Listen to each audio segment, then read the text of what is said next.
There is a column moving east. It has been moving east for 3 days. The road is dry, the dust is constant, and the sound is the sound of an army boots on stone, metal on leather, the creak of equipment settling into the rhythm of the march. At the front of the column and along its spine, the legionaries walk with the particular posture of men who know exactly what they are.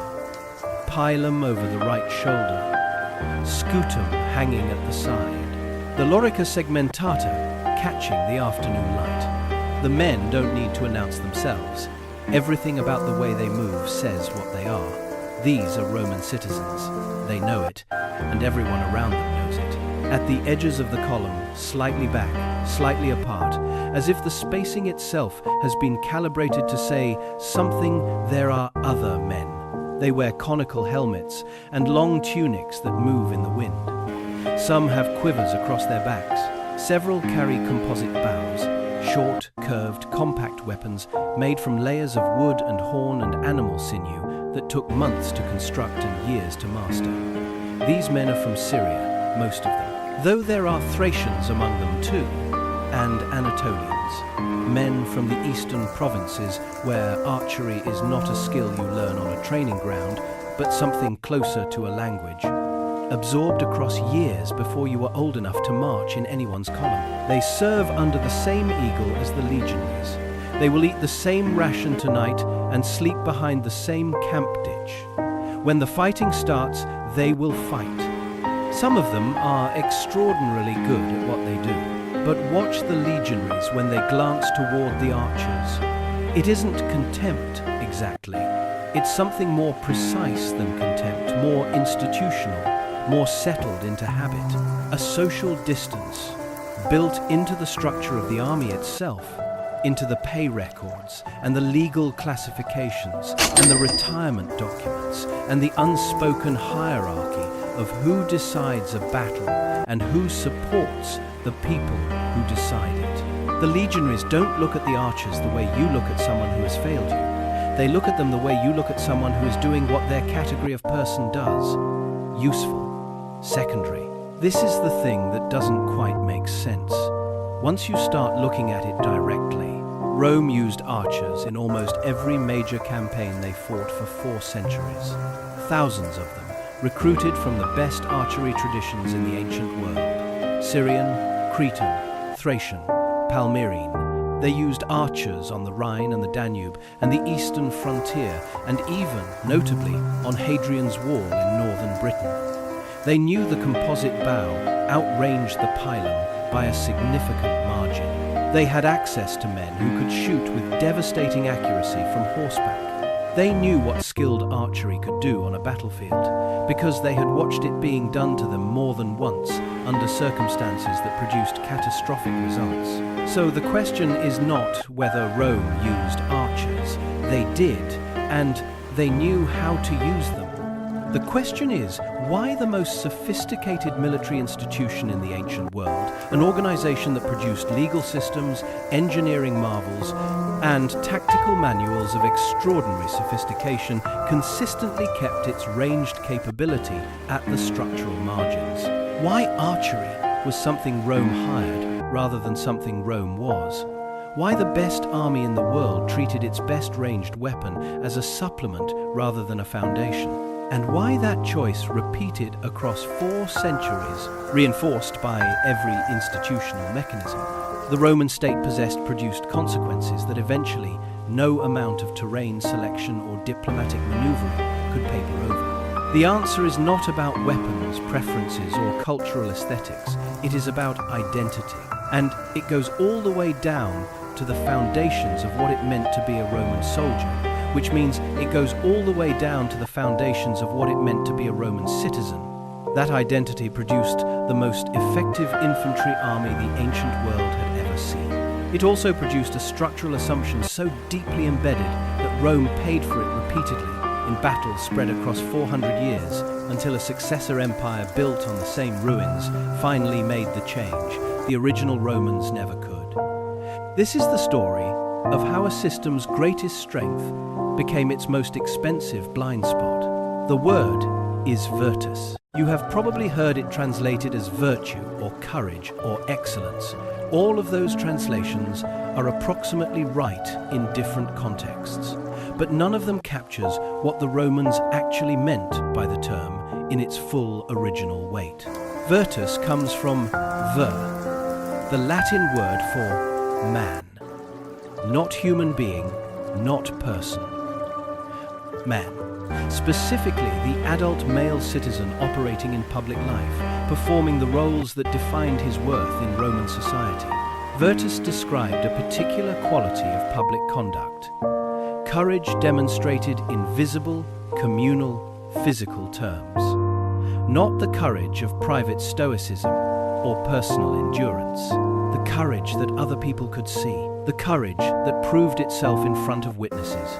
And in the world of the Roman Republic, the centuries of constant warfare that shaped Rome's military identity long before the empire existed, the clearest, most unambiguous expression of virtus was standing in formation, holding your place in the line, under pressure, and fighting the enemy within arm's reach. This was not simply one of several ways a Roman soldier could demonstrate his quality. It was the way.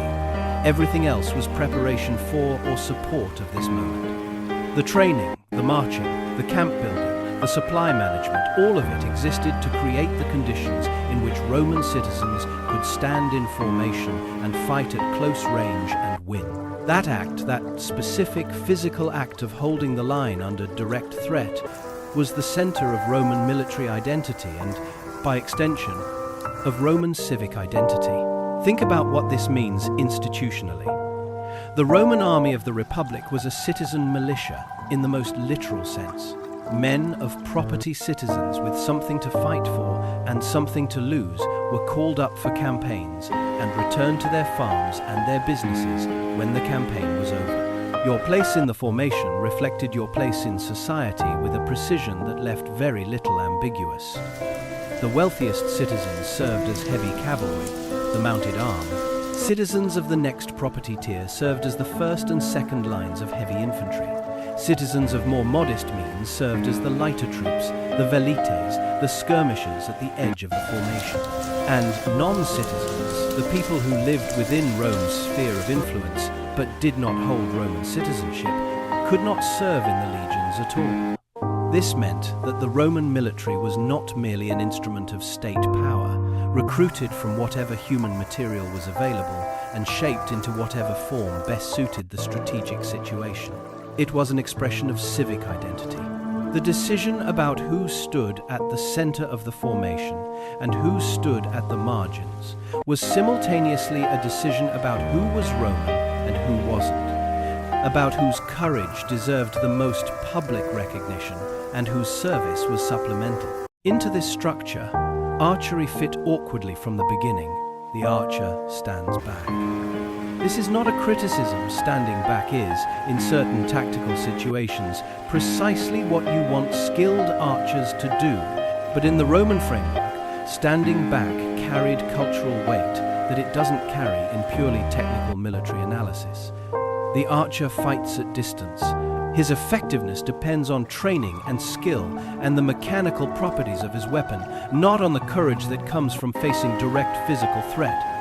He does not close with the enemy. He does not hold a formation line in the way the heavy infantry holds it. He is doing something categorically different from what a Roman man was supposed to do when he was performing his civic duty through military service.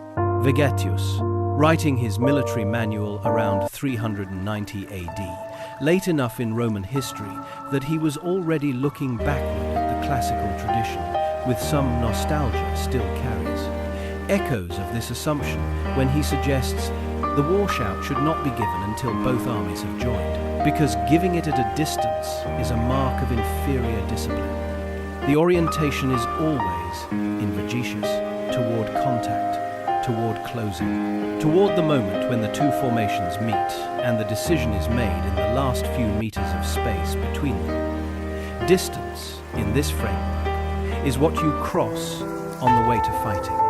It is not itself a weapon, but the most concrete piece of evidence for the problem is not cultural, it is physical. The pilum, The Roman heavy javelin that every legionary carried had an effective combat range of roughly 15 to 20 meters. Modern experiments with reconstructed versions suggest a maximum range of around 33 meters, but the effective range, the distance at which it could reliably punch through a shield and wound or kill a man, was much shorter. And the pilum was not designed to be a long-range weapon. Its purpose was specific and elegant. Thrown in the final seconds before contact, it punched through an enemy shield, bent on impact so it couldn't be thrown back, and either wounded the man carrying it or made the shield so unwieldy that the man had to abandon it. This exposed the man to the gladius at close range. The entire sequence pilum throw at 15 meters, advance gladius engagement, was optimized for the last 30 meters of a battle. Everything before those 30 meters was, in the standard Roman tactical model, essentially a management problem. You managed your march, you managed your formation, you managed your approach. And then, when the distance closed to pilum range, the actual fighting began. A composite bow, used by a trained archer from the eastern provinces, was lethal at many times that distance. The Parthians competing at archery are recorded in ancient sources, achieving useful military fire at ranges that would have made the Roman pilum throw seem almost comically short. Even accounting for ancient source exaggeration, the gap was enormous. The Romans knew this. It was visible every time their Sagittarii auxiliaries demonstrated their weapons. Every time a Parthian or Sassanid arrow came down from a range, the Romans couldn't match with anything in their standard legionary kit. And yet the pilum remained the Roman soldier's weapon. The legionary remained the Roman army's core. Because the question was never purely tactical. It was always also a question about what kind of army Rome wanted to be, which was also a question about what kind of civilization Rome wanted to be. If you want to understand why the Roman system couldn't simply absorb archery and move on, you have to understand what the system looked like when it was working perfectly, because this matters enormously. Rome's resistance to archery was not stubbornness or ignorance. It was, in a very real sense, the consequence of having built something extraordinary. The Roman cohort legion at its classical peak was a tactical instrument of remarkable sophistication. The triplex aces, the three-line formation of cohorts in a checkerboard pattern, was flexible in ways that the Macedonian phalanx, for all its offensive power, simply wasn't. Individual cohorts could advance, wheel, reinforce, or withdraw without collapsing the formation as a whole. The system allowed a Roman commander to respond to what was happening in real time, shifting weight and emphasis across the battlefield as circumstances changed. The training that produced this flexibility was intense and continuous. Roman recruits did not simply learn to fight. They learned to march at standard pace, to build camps to a precise geometric plan, to respond to trumpet signals under conditions of chaos and noise, to hold their ground when the man beside them went down, to maintain the formation's integrity, even when individual soldiers were dying. The discipline this produced, what the Romans called disciplina, was not the obedience of men who had been broken into submission. It was the collective coherence of men who had internalized a shared system so completely that they operated as a unit rather than as a crowd. Vegetius, for all that he was writing late and looking backward, captures something real when he insists that the Romans conquered their various enemies. Taller Germans, fiercer Africans, cleverer Greeks, not through physical superiority, but through this trained collective discipline. The Roman soldier was not selected for being the biggest or the strongest or the most naturally aggressive. He was selected and trained for being reliable, for doing the right thing at the right time, in the right formation, under pressure, even when everything around him was noise and blood and fear. Against most of the military traditions of the ancient Mediterranean world, this system was dominant. Gallic warriors who fought with tremendous individual courage but broke formation under pressure. Macedonian phalanxes that were devastating in the push of battle but vulnerable at their flanks and seams. Samnite and Italian allies who fought effectively but could not match Roman organizational depth. Against these opponents, the Roman system's advantages, flexibility, discipline, logistics, command coherence were decisive again and again across hundreds of campaigns. The problem was that the system was optimized specifically. It was built to win infantry battles. Battles where both sides eventually had to close to contact, where the physical confrontation between formations was the decisive moment, where discipline and cohesion under direct threat were the qualities that separated winners from losers. It was, in a sense, a system built on the assumption that the enemy would cooperate by agreeing to fight in a way that allowed Rome's strengths to be decisive. Most of Rome's enemies, for most of Rome's history, cooperated with this assumption. The military traditions of the Mediterranean world were, broadly speaking, heavy infantry traditions. When they weren't, Rome adapted tactically, adding more cavalry here, recruiting specialist skirmishers there, selecting terrain more carefully when facing mobile opponents. But the core remained the core. The infantry formation remained the mechanism through which battles were decided.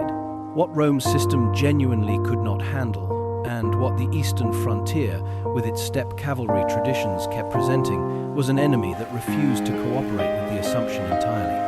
An enemy that wouldn't close, that stayed at distance, that could project violence at ranges where the Roman soldier had nothing to throw back.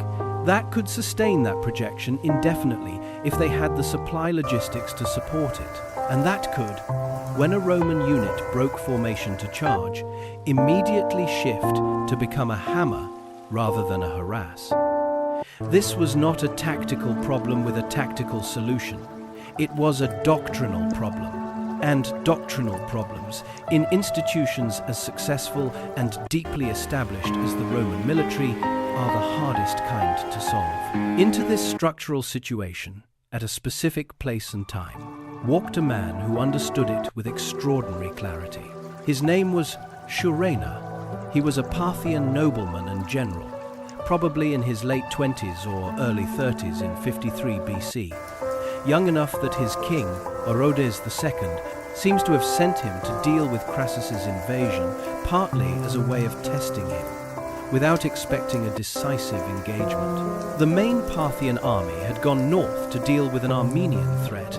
Carrhae was given a force described by ancient sources as approximately 10,000 cavalry, a figure that modern historians treat with appropriate uncertainty, since Plutarch and Cassius Dio were writing decades after the event. What Carrhae had, whatever the exact count, was two things. A cavalry force built around the combination of horse archers and cataphracts, and an intelligence network that had penetrated Roman command at the highest level. The cataphracts' heavily armored horsemen, man and horse both protected, are often described as the shock element of Parthian warfare, the force that delivered the killing blow. This is true, but incomplete. What made the Parthian system devastating was the relationship between the two elements. The horse archers created the conditions the cataphracts exploited. They circled at distance, maintaining fire, preventing the Roman formation from advancing effectively, wearing down morale and cohesion and numbers. When the Romans finally broke, when a unit charged in frustration or a formation opened a gap, the cataphracts were there. And when the cataphracts made contact and the Romans tried to respond by concentrating formation, the horse archers were back at range, picking apart the concentrated target. Each element made the other more dangerous. The archers made the cataphracts possible. The cataphracts made the archers possible. Against an army whose primary weapon was a close-range javelin and whose doctrine was built on closing to contact, this combination was a nearly perfect counter. Carrhae added one more element that may have been the most important of all. He brought camels. 1,000 camels, loaded with arrows, positioned as a mobile resupply depot attached to the battlefield itself.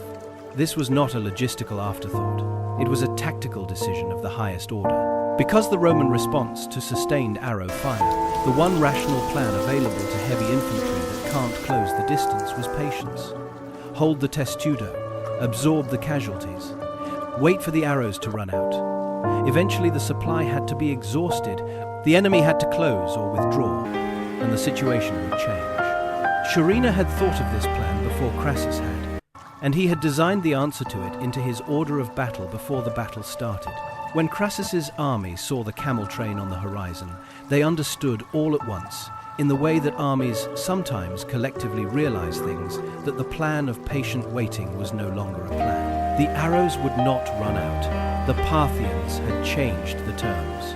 This is the element of Carrhae that is almost never discussed in popular histories, and it deserves more attention than it gets.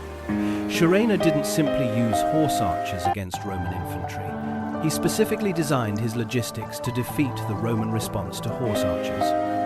He had studied the problem and solved it before the engagement began. That level of preparation suggests not just tactical skill, but a deep understanding of how Roman armies thought what their options were, what they would try, and how to close those options off. Marcus Licinius Crassus had not done equivalent work. Crassus, in 53 BC, was one of the three most powerful men in Rome, a member of the first triumvirate alongside Julius Caesar and Pompey the Great. He had made an extraordinary fortune through real estate speculation and lending, had raised a private army during the crisis of the late Republic, had crushed the slave rebellion led by Spartacus in 71 BC. But crushing Spartacus, however necessary, had not produced the kind of military glory that Caesar was building in Gaul or that Pompey had built in the East. Crassus wanted a war with a great power. He wanted a triumph. He wanted the kind of reputation that would finally put him alongside his partners rather than behind them. He received the consulship for 55 BC and arranged to be appointed governor of Syria, which was the natural staging ground for an eastern campaign. His military advisors and political allies urged caution the Parthians were not a peripheral power that could be overrun quickly. They urged him at minimum to approach through Armenia, working with the Armenian king Artavasdes, using the mountainous terrain of the north to protect his infantry from cavalry. On flat terrain, they pointed out, the legions would have no natural defense against mobile horsemen. Crassus ignored this advice and chose the direct route across Mesopotamia, flatter, more open, and more inviting for cavalry operations. His army in early 53 BC numbered approximately 40,000 heavy infantrymen, 4,000 cavalry, and a modest contingent of auxiliaries, including some light troops and archers. This was a formidable force by any standard of the ancient world. Against a Macedonian phalanx or a Gallic warband, or any Mediterranean infantry tradition, it would have been more than sufficient. Against what Sharina was bringing, the numerical advantage would count for almost nothing, because the tactical problems that prevented those numbers from mattering were structural and could not be solved by adding more of the same kind of soldier. The guide, assigned to Crassus by an apparently friendly local chieftain, was in Parthian pay. He steered the Roman column away from the Euphrates River, which would have offered water, a protected flank, and terrain that limited cavalry maneuverability, and out onto the open plain. Crassus's cavalry scouts reported that the Parthian army seemed to be avoiding engagement, withdrawing before the advancing Romans. This should perhaps have been a warning. Instead, it seems to have confirmed Crassus's expectation of easy victory. On the morning of contact near the town of Carrhae, present-day Harran in southeastern Turkey, Crassus's reconnaissance screen discovered that their own scouts had been killed and that a large cavalry force was approaching. The Parthians arrived in a way that had been carefully staged for psychological effect. The forward elements came wearing cloaks, concealing their armor, their weapons, their number. The Romans saw what appeared to be a cavalry screen of uncertain size. Then, at a signal, the cloaks dropped simultaneously. Gleaming scale armor appeared across the field. The men and horses were revealed as something different from what had been suggested. Heavily armored, numerous, organized. Sharina had drums brought forward. Ancient sources described the sound as unlike anything the Romans had heard in battle. Deep, resonant, produced by hollow drums faced with animal hide that created a reverberation carrying across the plain. In an age before gunpowder, where the sounds of battle were metal on metal and human voices, this was its own form of psychological operation. Then the horse archers moved, and they did not charge. This was the moment when the Roman tactical system encountered something it had no prepared answer for. Roman battle doctrine was built around the assumption that an enemy cavalry force would either stand and fight, allowing Roman infantry to engage it, or charge, in which case the Roman formation would respond with pilum throws and close engagement. The horse archers did neither. They circled at distance, maintaining a range at which Roman javelins were useless and composite bows were lethal. They fired in rotation, one group shooting, while another wheeled back to collect arrows from the resupply camels behind the Parthian lines, maintaining essentially continuous fire, without any individual archer having to fire. Continuously. Crassus ordered the testudo. The legionaries locked their shields together, overlapping them above and to the sides, creating a shell of wood and metal that significantly reduced the damage from arrow fire. It worked. In the narrow sense, men inside a well-formed testudo were substantially protected from arrows coming from outside it. The casualties slowed, but a testudo cannot advance effectively. Moving forward in locked formation while maintaining the shield coverage requires the kind of coordination that, under sustained arrow fire, in the heat of a Mesopotamian summer, with visibility compromised by dust and the noise of drums and screaming, is genuinely difficult to sustain. Every time the Roman formation tried to advance, it slowed, became disorganized, and opened gaps through which arrows found men. Every time it stopped and locked down, it was safe but immobile. And the Parthian horse archers simply followed the rhythm, circling and firing when the Romans held, pulling back when the Romans moved, never allowing the closing distance that would have put the legionaries in contact range. The Roman plan was to wait. Every commander and every soldier understood this implicitly. Arrows had to run out. No army could sustain this rate of fire indefinitely. Once the supply was exhausted, the Parthians would have to either close or withdraw. And in either case, the Romans would have an opportunity to fight on their own terms. Then the camels appeared on the horizon behind the Parthian line. There is a moment in any battle where the collective understanding of an army changes, where what had seemed like a manageable difficulty becomes visible as a trap. This was that moment for Crassus's army. They had been trained to endure, to hold, to wait for the conditions to shift, and they now understood, watching the supply camels arrive at the battlefield, that the conditions were not going to shift. The Parthians had anticipated the Roman plan and had built their logistics to defeat it. Crassus, under pressure and looking for any option that might break the deadlock, sent his son Publius forward with a cavalry force. The ancient sources describe Publius commanding somewhere around 1,300 horsemen, including Gallic cavalry that had served with Caesar, along with several hundred infantry to support them. The mission was to pressure the Parthian archers to find a flank or a gap or an angle of engagement that might change the dynamic. The Parthian horse archers retreated before Publius's advance. They fell back, drawing him away from the main formation, maintaining enough distance to keep the pursuit going while preventing any actual engagement. Publius pushed forward, confident that he was breaking the enemy's line. He pushed forward farther than he should have. When enough distance had opened between his command and the main Roman formation, the horse archers stopped retreating. Parthian cataphracts appeared from concealment on the flanks. What happened next was not a fight, it was a destruction. Publius's cavalry was surrounded on all sides, horse archers at range, cataphracts in contact. The infantry support, outnumbered and exposed, was cut apart. Publius himself was killed. The Gauls, whose armor was lighter than the cataphracts, suffered catastrophic losses. A remnant pulled back to a nearby hill and was surrounded there. Almost none of them survived. When the Parthians returned to the main Roman battle line, they carried Publius's head on a spear.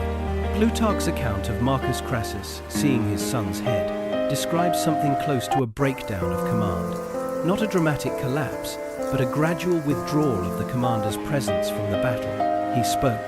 He gave orders. The orders were followed. But the quality of judgment, the calm assessment, and adaptive decision-making that a Roman army required from its senior commander was compromised in a way that became visible in the subsequent hours.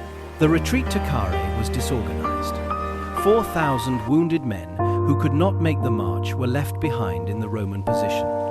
The Parthians found them the next morning and killed them. Crassus was later killed during what was supposed to be a negotiation. The exact circumstances are unclear in the ancient sources, and modern historians treat the details as uncertain. The final accounting, according to Plutarch writing decades after the event, was approximately 20,000 Roman soldiers killed and 10,000 taken prisoner. These numbers, like most ancient casualty figures, represent estimates rather than precise counts, and some modern historians suggest the totals may have been somewhat lower. But, whatever the exact figure, it was catastrophic comparable in Roman memory to the disaster at Cannae, where Hannibal had destroyed a larger Roman army in 216 BC. 7 legionary eagles were captured. The prisoners, the 10,000 Romans who survived and surrendered, were deported to a frontier region of Parthia in what is now Turkmenistan. Most of them were never heard from again in Roman records, though their fate generated legends that persisted for centuries. In the immediate political aftermath, the defeat at Carrhae rippled outward in ways that changed Roman history. Crassus had been the counterbalance in the first triumvirate, the wealthy, politically pragmatic third party who kept Caesar and Pompey from direct confrontation. With Crassus dead, the balance collapsed.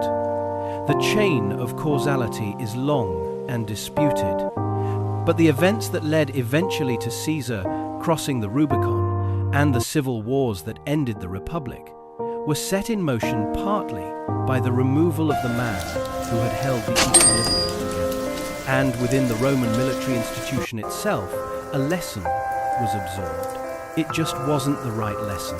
The lesson Rome drew from Carrhae was terrain. In the campaigns that followed in the decades after 53 BC, particularly the 3 victories, won by the general Publius Ventidius Bassus in 39 and 38 BC, Rome demonstrated convincingly that it could defeat Parthian cavalry by fighting in broken ground. Ventidius was a remarkable figure, a man who had been born poor, had worked as a muleteer before rising through Roman military service, and ended up as the first Roman general to win a formal triumph over the Parthians. He did it by doing something apparently simple. He chose his ground. At the Cilician Gates, at Cyristica, at Mount Gindarus, Ventidius fought the Parthians on slopes and in passes where cavalry maneuverability was compromised. On a hillside, a cataphract horse carrying armored man and full equipment cannot build the momentum a charge on flat ground produces. In a narrow pass, the mobility advantage of horse archers is significantly reduced. Ventidius understood this and exploited it with a consistency that suggests not just tactical instinct, but systematic thinking. He won 3 times. He was celebrated in Rome. The Senate voted him a triumph, and the lesson his victories taught the Roman military establishment was that the problem at Carrhae was not a doctrinal problem, but a terrain problem. Crassus had been on the wrong ground. Ventidius was on the right ground. The system worked. The application had been flawed. This conclusion was not entirely wrong. Terrain genuinely mattered. The advantage of Parthian cavalry was real, but terrain dependent in important ways. Fighting near rivers, in mountains, in narrow corridors, these choices genuinely reduced Parthian effectiveness. The lesson had genuine military content. But it was a partial lesson, a tactical fix for something that was, at a deeper level, a structural problem. It said, put your legions in better places. It did not say, change what your legions are. And because the terrain solution worked, because Ventidius won, because later campaigns on the eastern frontier produced mixed but manageable results, because the issue of the Lost Eagles was eventually resolved through Augustus's diplomacy rather than through another military engagement, the deeper question was never forced into full view. That question was this: what would it take to build a Roman army that could fight effectively on any terrain, including the open plains where Parthian cavalry had a decisive advantage? The honest answer required acknowledging that the Roman system's structural exclusion of archery as a core capability was part of the problem that an army that could only project ranged force through auxiliary specialists, who were always secondary and never decisive in Roman tactical thinking, would always be vulnerable on open ground against enemies who had built their military identity around ranged cavalry. Rome came close to acknowledging this in practice, even if never in doctrine. In the century and a half after Carrhae, the number of archer auxiliary units in Roman service expanded substantially. By the middle of the 2nd century AD, there were approximately 32 cohorts of Sagittarii archer auxiliaries operating under Roman standards. Their combined official strength was roughly 17,000 men, though actual strength in any given unit was typically lower than the official establishment. They were recruited predominantly from the eastern provinces. 13 of the 32 cohorts carried Syrian names in the military records, 7 Thracian names, 5 from Anatolia. 1 carried a Cretan designation, though by this period Cretan archery as a distinct specialty had largely been absorbed into the broader Syrian and Eastern tradition. These men were good soldiers. They appear on Trajan's column in Rome, the great carved chronicle of the Dacian campaigns of 101 to 106 AD, depicted alongside the legionaries, identifiable by their distinctive conical helmets, their flowing eastern tunics, their composite bows. They served in Trajan's Parthian campaigns of 113 to 117 AD, where the composite bow was essential for countering Parthian archery in siege operations and mobile warfare. They were deployed across the entire length of the empire, from the Syrian desert to the Rhine frontier to Hadrian's Wall in northern Britain, where a stone relief discovered in the 19th century shows a Syrian archer in full kit standing guard somewhere in the cold fog of Northumberland. Rome used archers extensively, skillfully, and with genuine understanding of their value. What Rome never did was make archery Roman. The 32 cohorts of Sagittarii were auxiliaries. The word auxiliary is critical here. It means supplemental added to the main force, rather than constituting it. These men served in separate units, under their own officers who were frequently transferred Roman citizens, managing specialist troops rather than commanders who had risen through the archery tradition themselves. Their pay was lower than legionary pay in the standard establishment. Their citizenship status was the most revealing detail of all. Auxiliaries received Roman citizenship upon retirement as the primary reward for their service, which meant that during their service, many of them were not Roman citizens. They were earning their way toward the status that the men at the center of the column already held. Think about what this structure produced at the level of institutional culture. An archer serving in a Roman auxiliary unit was someone who had not yet earned the status of the people who were expected to decide battles. His weapon, the composite bow, which could kill at distances the pilum couldn't approach, was literally the weapon of someone who was still working toward full membership in the Roman political community. The tactical hierarchy and the civic hierarchy mapped onto each other with a precision that had nothing to do with archery's battlefield effectiveness and everything to do with what archery meant socially in the Roman world. A Roman military commander, planning a battle, thought first about his legions. He thought about formation, about pilum throw zones, about the gladius engagement, about where to position his cavalry, and how to protect his flanks. Archers were a variable he could add to this picture. They could suppress enemy formations before the advance. They could harass cavalry trying to flank. They could cover retreats and screen movements. All of this was genuine and useful, but they were never, in Roman tactical thinking, the mechanism by which the battle would be won. They were support for the mechanism by which the battle would be won, which remained the legionary formation closing to contact. The difference between we use archers and archery is how we win is a doctrinal distance that Rome never crossed. And there is a deeper, practical reason, beyond the cultural and institutional one, why this crossing was so difficult. The composite bow is not a weapon you can learn in a few months of military training. The physical skill it requires, the strength in the right shoulder and back, the coordination of draw and aim and release, the instinctive correction for distance and wind, and the movement of the target develops over years of practice that ideally begins in childhood. In the cultures of the Eastern Steppe and the Parthian Plateau and the Syrian desert, this practice was embedded in daily life in ways it simply was not in the agricultural towns and cities of Roman Italy or the Western provinces. A boy who grows up riding and shooting in a pastoral culture where the bow is a tool for survival acquires, by the time he is a military age, a skill that cannot be replicated by any training program Rome could have designed. The Marian reforms of the late 2nd century BC had solved the Roman army's manpower problem by removing the property requirement for legionary service. Any male citizen could now serve, regardless of wealth, with the state providing equipment. This made the legion larger and more resilient. But it had no equivalent solution for archery. You could not legislate your way into producing composite bow archers from citizen soldier material in the time available. The skill was too deep, too culturally specific, too dependent on formation that had to happen long before military age. So the only way to get good archers was to recruit from cultures that already had them, which Rome did. But recruiting specialist archers as auxiliaries is categorically different from making archery part of your core military identity.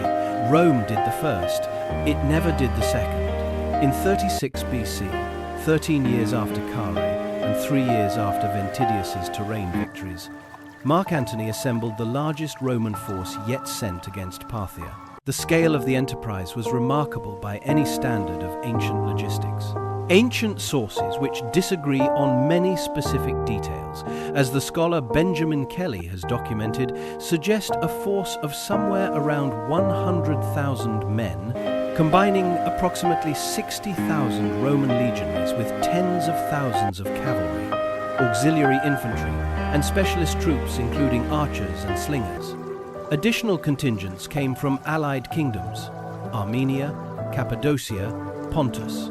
Antony also brought his siege train 300 wagons, hundreds of tons of equipment, including an enormous battering ram. He had studied Carrhae. He avoided the Mesopotamian plain entirely, choosing instead the northern route through Armenia, the route that Crassus had been advised to take and had refused.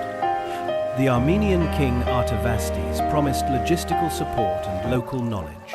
Antony planned to use the mountainous terrain of Media Atropatene to limit Parthian cavalry effectiveness.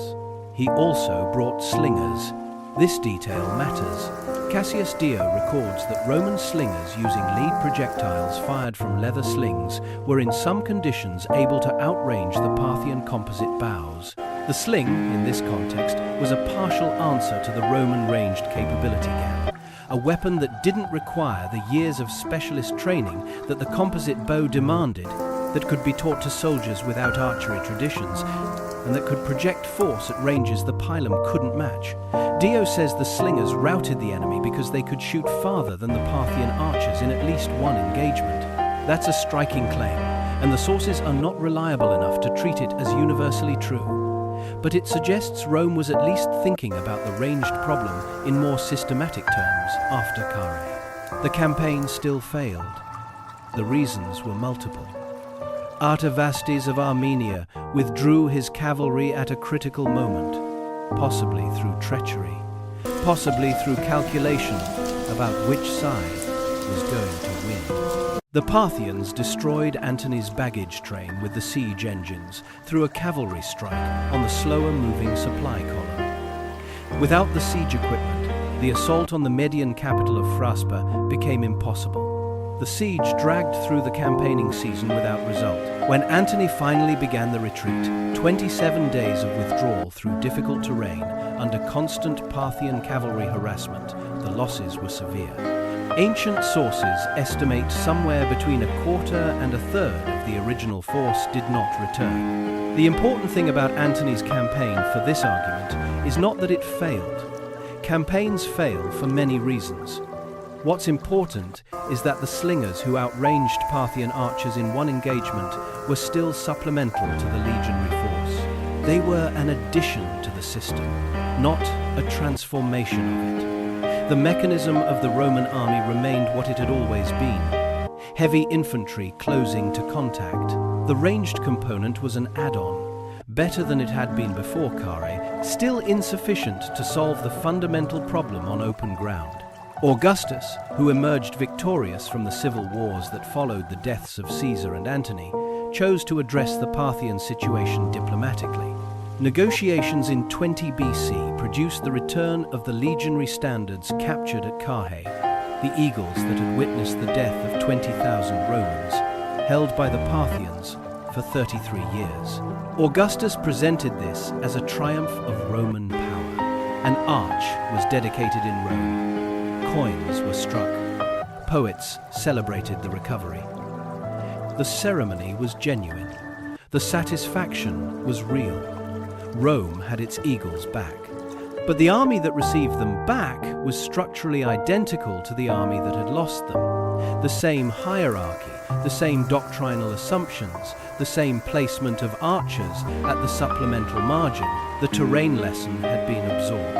The doctrine had not changed. For the next 3 centuries, Rome managed its eastern frontier through a combination of terrain management, frontier fortification, client kingdoms that served as buffers, auxiliary archer deployment, and the recurring willingness of the Parthians and later the Sassanid Persians to negotiate rather than push a confrontation to its ultimate conclusion. It mostly worked. The frontiers held more often than they fell. The legions remained formidable in siege operations and in favorable terrain. The occasional disaster was followed by eventual recovery, and the structural problem waited. By the 4th century AD, the Roman military was changing in ways that reflected both the pressures on its frontiers and the declining political stability at its center. The old triplex aces legionary system was giving way to a more complex force structure. Units varied in quality and composition. Federate troops from various barbarian peoples served under their own leaders in Roman pay. Cavalry had grown in status and numbers relative to infantry, and the empire's ability to maintain consistent training and equipment standards across all its forces had become more variable. These changes were not irrational. They reflected Rome's adaptation to a changed strategic environment. More threats from more directions, longer frontiers to defend with strained resources, a tax base under pressure, and a recruiting pool that had to draw from wherever soldiers were available. But the adaptations were reactive rather than doctrinal. The Roman military was responding to immediate pressures rather than rethinking its fundamental approach to war. In 376 AD, a new pressure arrived at the Danube frontier. The Huns, a confederation of mobile warrior peoples from the Eurasian steppe, whose military effectiveness was built around horse archery and rapid movement, had been pushing westward across the steppe. The peoples in their path were pushed in turn, cascading westward like billiard balls. The Gothic peoples, who had lived along Rome's Danube frontier for generations, sometimes raiding, sometimes serving as federates, generally in a complex and managed relationship with Roman power, were now being pushed by Hunnic pressure from behind. 2 Gothic leaders, Alavivus and Fritigern, sent messengers to the Emperor Valens asking for permission to cross the Danube and settle within Roman territory. They offered military service in exchange for land and protection. Valens, who needed soldiers and saw an opportunity to strengthen the Danube frontier with new federates, agreed. What followed was a failure of Roman provincial administration that turned refugees into enemies. The officials responsible for processing and settling the Gothic settlers were corrupt and incompetent, or both. Food was withheld. People went hungry while Roman administrators enriched themselves. Humiliations accumulated. By 377, the settlement that was supposed to produce loyal frontier soldiers had produced an armed, angry, organized force inside Roman territory, moving through the Balkans and devastating the countryside. For 2 years, Roman forces tried to suppress the Gothic uprising, with mixed results. By the summer of 378, Valens had concentrated his eastern field army near the city of Adrianople, in what is now European Turkey. His co-emperor in the west, the young Gratian, was moving east with reinforcements. Gratian had recently won a significant victory against the Alemanni on the Rhine, and his star was rising. Valens had not recently won anything significant. Roman scouts reported that the main Gothic force was positioned approximately 15 miles from Adrianople, with a strength they estimated at around 10,000 men. Valens's generals offered divided counsel. Victor, a cavalry commander with extensive experience on the eastern frontier, urged the emperor to wait for Gratian. The combined force would be more than sufficient to handle the Goths decisively. Sebastianus, who had won several sharp tactical engagements against smaller Gothic groups in recent weeks and was riding the confidence those victories had produced, urged immediate attack. The Goths were 10,000. Valens had more than that. The moment was now. The competitive dimension of the decision, Valens's awareness that Gratian was winning victories in the west while he was camped outside Adrianople with a problem unresolved, was not necessarily the decisive factor, but it was present, and it pushed in the same direction as Sebastianus's advice. Valens chose to attack. On the morning of August 9, 378 AD, the Roman army marched 8 miles from Adrianople to confront the Gothic position. They arrived in the early afternoon, dehydrated from the march under summer heat, their formation not fully organized because the rear elements of the column were still arriving when the lead elements reached the Gothic camp. The Goths had burned the surrounding fields to add smoke and disorientation to the Roman approach. The Gothic camp was a circle of wagons on a hill, the leger formation, traditional to peoples who traveled with their families and possessions. The Gothic infantry was positioned inside and around the wagon perimeter. What Roman scouts had significantly underestimated was that a large portion of Gothic cavalry under the leaders Alathius and Saphrax was absent from the camp, away foraging or raiding at some distance. Fritigern, the Gothic leader, initiated negotiations. Historians have generally read this as a deliberate delay tactic. Fritigern knew his cavalry was returning and needed time. The Romans, for their part, were not in good condition to fight. They were hot, thirsty, disorganized. Negotiations were a reasonable option that would give time for the army to recover its formation and composure. During the negotiations, 2 units of Roman soldiers, apparently acting without orders and perhaps having mistaken a movement in the Gothic line for an advance, attacked. A unit of archers under the Iberian commander Mercurius struck at the wagon circle. They were repelled. But the action had shattered the negotiating pause, and the general engagement began whether Valens wanted it to or not. For a brief time, the Roman left wing made progress, pushing toward the Gothic wagon circle. The infantry was performing well enough in those initial minutes. And then the Gothic cavalry. Alathius and Saphrax, returning from their foraging, arrived on the battlefield. What followed has been described and analyzed differently by different historians. Ammianus Marcellinus, who wrote a detailed contemporary account, describes the Gothic cavalry arriving like a thunderbolt and overwhelming the Roman right wing's cavalry, which then routed and left the right flank of the infantry exposed.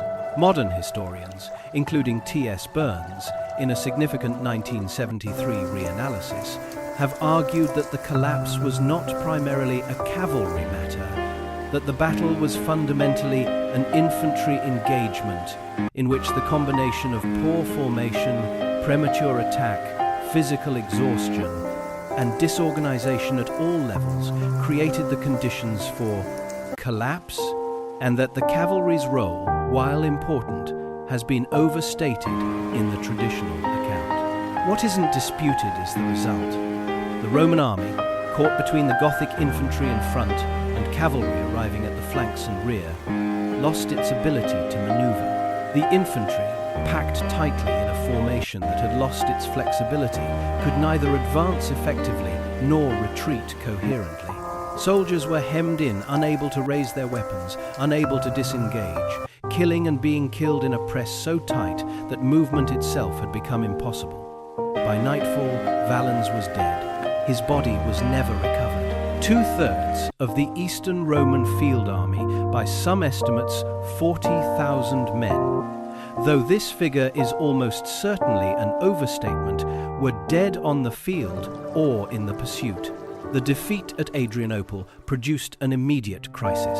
The Eastern Empire had to recruit Gothic federates at scale to fill the catastrophic gap in its frontier defense, which introduced its own complications as armed, organized Gothic groups became more deeply embedded in Roman military and political life. The Gothic leadership remained within Roman territory rather than being expelled or destroyed. For the purposes of this argument, what Adrianople completes is a pattern. At Carrhae, in 53 BC, a Roman army built around heavy infantry doctrine was destroyed on open ground by a mobile ranged cavalry force that refused to close and had the supply logistics to sustain that refusal. The lesson drawn: terrain matters.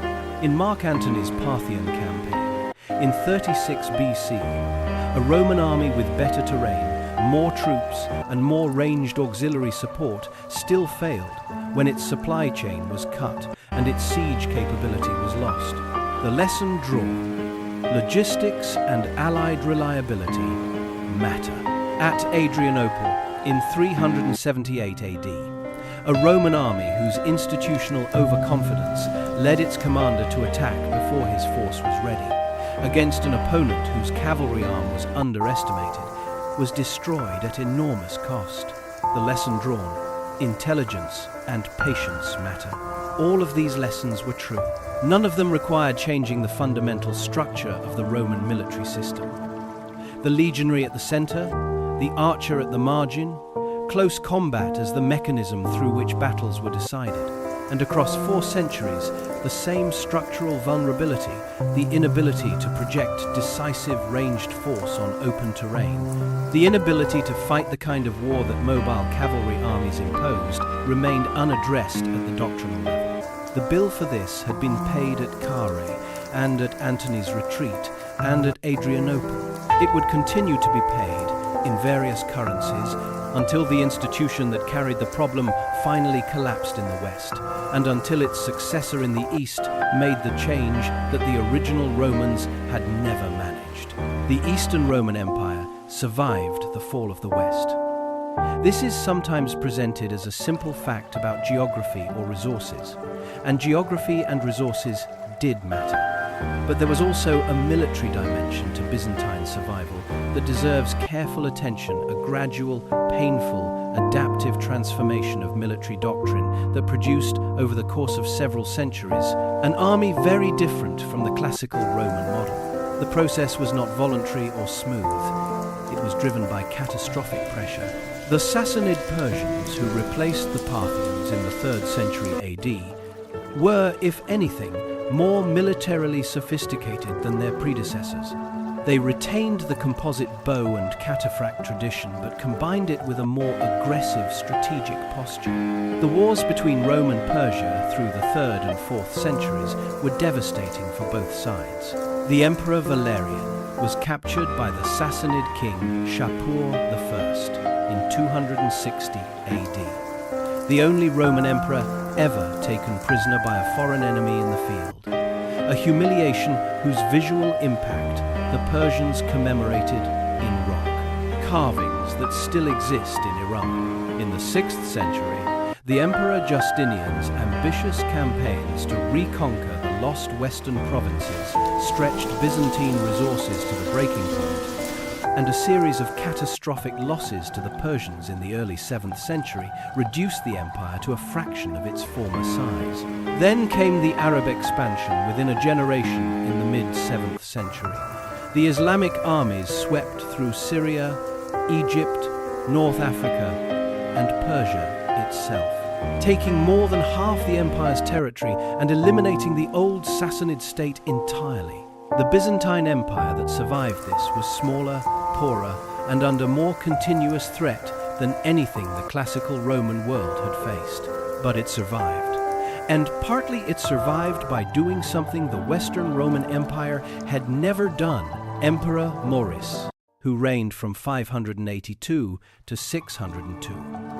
Precisely the period of the Persian pressure that preceded the Arab expansion is traditionally credited with producing or inspiring the military manual known as the Strategikon. Whether Maurice wrote it himself, supervised its composition, or simply ruled when it was produced is debated. What matters is what the document contains. The Strategikon is a fundamentally different military document from anything in the classical Roman tradition, where Roman military thinking had been organized around the heavy infantry formation and its ability to close with and destroy an enemy, where the auxiliary archer existed at the margin of that framework. The Strategikon is organized around combined arms as a genuine integration. Heavy cavalry, light infantry, and mounted archers are described not as a hierarchy with one element at the center and others supplemental, but as interdependent components of a unified tactical system. The Byzantine cavalryman described in the Strategikon was expected to be capable of fighting effectively with both bow and lance, not one or the other depending on his unit designation, both. He was a mounted archer who could deliver a shock charge when conditions required it, and a heavy cavalryman who could provide ranged suppression when that was needed. The term for this type of soldier that appears in later Byzantine military literature is hippotoxotai, literally horse archers. Though the word implies more than simple mounted archery, it implies a soldier for whom the bow and the lance and the horse are all equally his natural tools. This was categorically different from the Roman Sagittarius. The Sagittarius was an auxiliary specialist, a man from an archery culture, recruited to do what his culture did, kept at the institutional margin. The hippotoxotai was a Byzantine soldier, a citizen of the empire, drawing a regular military salary, fighting in the core units of the field army, who happened to be as effective with a bow as he was with a lance. What made this possible? Practically, in a way it hadn't been for the classical Romans. Part of the answer is that the Byzantine military was continuously engaging with cavalry, archery opponents, and being shaped by those encounters. The Sassanid Persians, the Arab armies of the early Caliphate, the Avar and Bulgar confederations on the Danube, the various Turkic peoples pressing from the steppe, all of these forces made sustained and devastating use of the bow on horseback. A Byzantine army that couldn't match them on their own terms was a Byzantine army that was going to keep losing ground it couldn't afford to lose. Part of the answer is also that the Byzantine civic identity had changed enough, under the pressures of Christianity, Greek language, territorial contraction, and centuries of transformation, that the specific link between Roman citizenship and close combat infantry service no longer carried the same weight it had for the legionaries of the Republic. The cultural assumption that had made archery secondary to close combat, the link between Virtus and the man holding the line, had loosened. A Byzantine soldier could be fully a citizen, fully a participant in the empire's civic and religious life, and fully a cavalry archer. The equation that had made this impossible for a classical Roman legionary no longer applied. The 10th century emperor Nikephoros Phokas, who oversaw some of the most successful Byzantine offensive campaigns in centuries, produced or inspired a military treatise called the De Velitatione Bellica on skirmishing warfare. It codified doctrine for hit-and-run operations using light horse archers, sustained harassment at distance, feigned retreats that drew pursuing enemies into prepared positions, the use of mobility and range as primary offensive tools rather than as supplementary support for heavy infantry. The tactics that Carrhae had used to destroy Crassus at Carrhae, the circling fire, the feigned retreat, the maintenance of distance, were now formalized Byzantine doctrine deployed by Byzantine soldiers against Byzantine enemies. The composite recurve bow, the same weapon technology the Parthian horse archers had used against the testudo formation in the Mesopotamian summer of 53 BC, was standard equipment for Byzantine cavalry by the 10th century. The physical object was essentially the same: layered wood, horn and sinew, powerful and compact, requiring years to master. What had changed was who was holding it. Not a Syrian auxiliary earning his way towards citizenship, a Byzantine soldier at the center of the imperial field army, with the same legal status and the same military standing as any other core fighting man in the force. There is a question worth sitting with before the end. If the Byzantines eventually made this change, if the Eastern Romans eventually produced the combined arms, archery integrated force that classical Rome never managed, why did it take so long? Why did it require centuries of catastrophic pressure to accomplish what might seem, in retrospect, like a fairly obvious doctrinal evolution? The answer is in the nature of how successful institutions change or fail to change. The Roman military system was not a bureaucratic structure that someone could revise from the top down. It was a living cultural tradition built into the training practices, the command expectations, the social prestige hierarchies, the legal structures, the material incentives of hundreds of thousands of people across an institution that spanned the Mediterranean world. The assumption that legionary close combat service was the center of military identity was not written in any single document. It was encoded in every document, every practice, every structure at once. To change it would have required changing all of those things simultaneously or in rapid sequence. And the Roman military system kept working. Not perfectly, the defeats were real and costly, but well enough that the case for radical change was never overwhelming within the institution itself. After Carrhae, the terrain lesson was genuine. After Antony, the logistics lesson was genuine. After Adrianople, the intelligence lesson was genuine. Each disaster produced real improvements in Roman practice, just not the fundamental improvement, the doctrinal shift, that would have required challenging the central assumption. Institutions change radically when the cost of not changing becomes impossible to ignore, when the disasters accumulate to a point where incremental adjustment can no longer paper over the structural problem. For the Western Roman Empire, that point was reached when the empire's political and economic coherence had already collapsed too far for the military reform to be implemented, even if it had been recognized. For the Eastern Empire, the same recognition came under catastrophic pressure in the 7th century, but the empire retained enough institutional coherence, enough resources, enough geographic base to actually carry out the transformation over the following centuries. The timing is painful to contemplate. The Western Empire couldn't afford to change fast enough. The Eastern Empire had to almost cease to exist before it changed, but managed to survive long enough to carry out the change. The lesson arrived in both places. Only one place had the time and the institutional capacity to act on it. In 20 BC, the year the legionary standards came back from Parthia, Rome celebrated.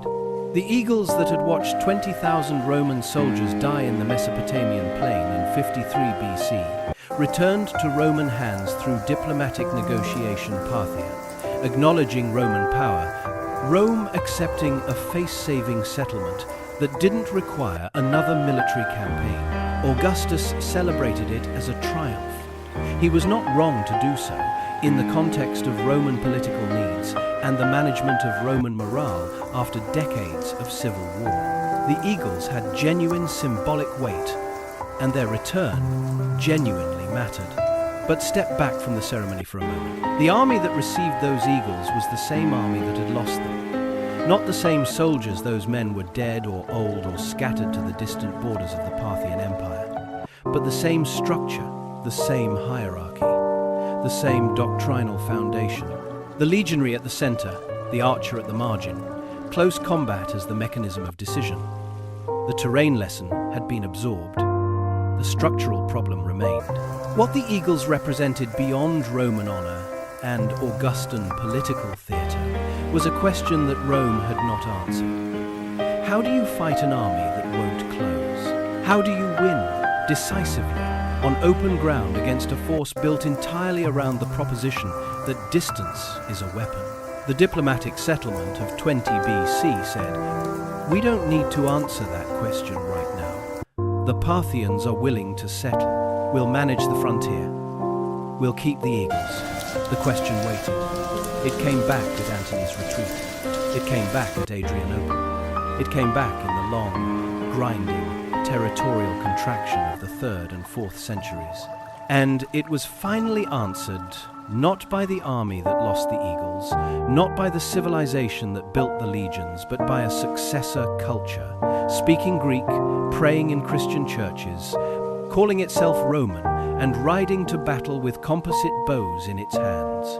The column that opened this video, the one moving east, the legionaries at the center and the archers at the margin, is not an image from a single moment in Roman history.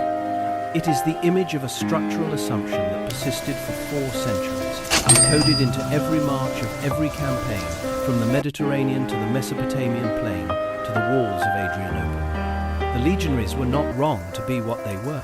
The virtus they embodied, the discipline, the collective courage, the willingness to hold formation under direct physical threat was a genuine achievement. The system that produced it was one of the most remarkable military institutions in human history. Nothing about this story requires diminishing what the Roman legionary was. What the story requires is understanding that every military system carries its assumptions with it into every battle, and that the assumptions which make a system powerful are often the same assumptions that make it resistant to the changes that would keep it powerful. The Roman system's belief that close combat infantry was the mechanism of decision was not a prejudice or a superstition. It was the lived experience of hundreds of successful campaigns. It was true for a very long time, for most of the enemies Rome faced. It was precisely not true for the Parthians at Carrhae. It was precisely not true for the extended frontier of the 4th century.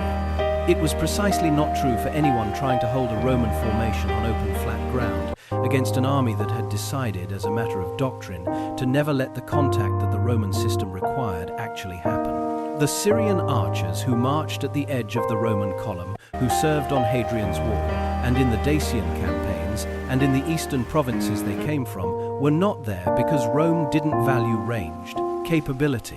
They were there because Rome valued ranged capability exactly as much as its civic military identity allowed it to. As a supplement, as a tool, as something useful that someone else provided.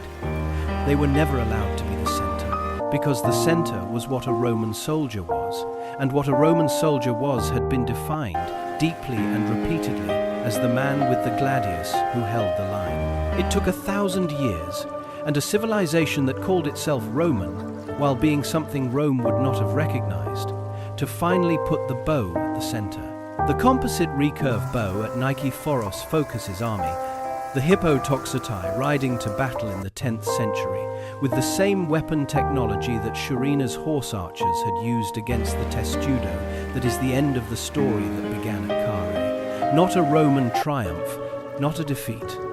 Something more complicated and more interesting than either. The slow, painful, catastrophically expensive process by which an institution's deepest assumption was finally interrogated by the evidence that had always been there, waiting for the institution to have no other choice but to look at it honestly. The column moves east, the legionaries at the center, the archers at the edge. The distance between them was not just a matter of pay or legal status or social prestige, though it was all of those things. It was the distance between what Rome was and what Rome could not quite bring itself to become, between the military identity that had built the empire and the military identity that might have allowed a different version of it to survive. That distance, measurable in meters and in centuries, is what this video has been about.